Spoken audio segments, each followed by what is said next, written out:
কৃষক। সব সাধকের বড় সাধক আমার দেশের চাষা। দেশ মাতারি মুক্তিকামী দেশের সেজে আসা।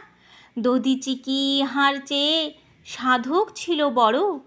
পুণ্য অত হবে নাকো সব করিলেও জড়। মুক্তিকামী মহাসাধক মুক্ত করে দেশ। সবারই সে অন্ন যোগায় নেই গো গর্বলেশ। ব্রত তাহার পরের হিত নাহি সে চায় নিজে। রৌদ্রে দাহে তপ্ত তনু মেঘের জলে ভিজে। আমার দেশের মাটির ছেলে করি নমস্কার। তোমায় দেখে চূর্ণ হোক সকল অহংকার। তুমি মোদের সবার নেতা তুমি মহাপ্রাণ। তোমায় দেখে চূর্ণ হোক ভণ্ড নেতার মান। রাজিয়া খাতুন।